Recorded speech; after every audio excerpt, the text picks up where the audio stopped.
れ？なんか画像認識失敗してるな。アプリの更新でもあった。どうだったかな？とりあえず失敗した時のスクショを確認しようか。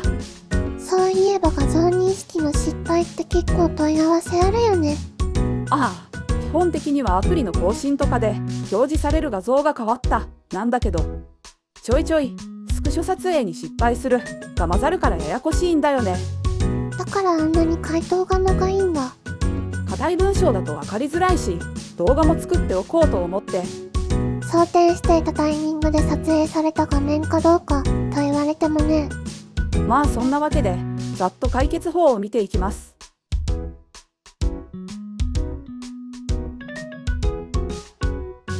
画像認識が成功しない、失敗するようになった時の対処を紹介します。ややこしくないようにさらっといこう。まずは画像認識の高度な設定を開いて、失敗時スクリーンショット保存をオンにしてください。ストレージ、メディア、権限が出てきたら保存に必要だから許可してください。保存場所はデフォルトでいいと思うけど、もしダメなら上を長押しして画像に切り替えてから保存して。これで次に失敗したらそのスクショが見れるんだよね。ちょっと手間だけど、もう一回再生して画像認識が失敗してからまたこの設定画面に来てください。地味に長押しメニューのフレットにを開く。ご便利かも。で、失敗時のスクリーンショットを押すと、今度はその画像が表示される。失敗、一致なしって出てるね。さてここで分岐ポイントです。分岐ポイント。ここで画像が表示されない、真っ黒、日付が古すぎて違う場合はこの時間までジャンプ。スクショ撮影に失敗したらの話ね。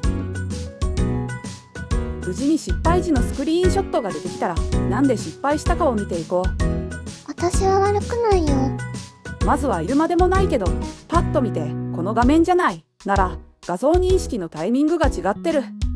アプリ更新とかで通知画面が差し込まれたりした時になるやつね。この場合はその画面用に別の画像認識や操作を追加するか、または待ち時間の問題なら判定時間を延ばすとかしてください。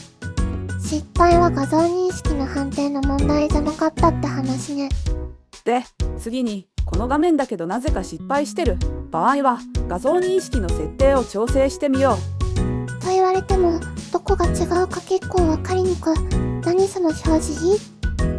このボタンを押すと画像認識に設定した認識対象を表示できます。いつこんなボタンがじゃなくて奥の部分と比べればいいってこと？地味だけど実は色合いが違う、位置がずれてた、背景部分が違ってたとかよくあるから、その確認にもなる。悩んだ末に結局新しく画像認識を追加して解決してたよ。その悩む時間を削るためのボタンだね。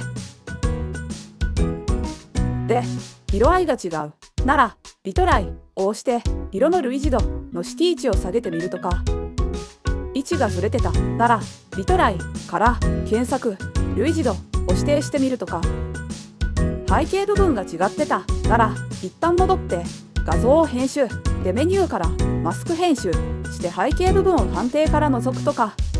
成功するまで設定をいじくれと。あとは単純に画像を差し替えるとか、さっき言ってた別の画像認識を追加するでもいいと思うよ。そっか、そもそもアプリが更新されて別の画面レイアウトとかになったら差し替えていいんよね。その場合は画像認識の画像の変更から最後の確認画像を選べばさっき開いたスクショを選べるよ。あとはスクショ撮影自体が失敗してた時の話だっけ？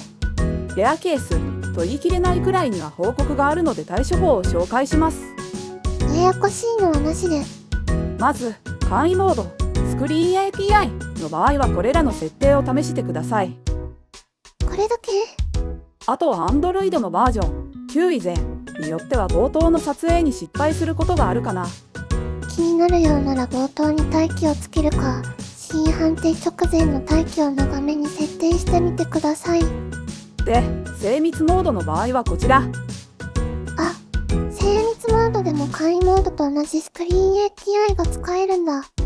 最後の手段だけど手っ取り早く解決はするかも。何かデメリットでもあるの？再生時はスクリーン API で問題ないけど、記録時にちょっと負荷が高いかな。そういえばちょっと話は変わるけど、どうやっても真っ暗になる場合があるんだって？アプリ自体がスクショを禁止してると、どの設定でどうやっても失敗か真っ黒な画面にしかなりません。仕様ってやつ。Android の仕様だから電源キーでスクショもできないよ。ってことは、まさか画像認識はできない？できちゃったらその方が問題だよ。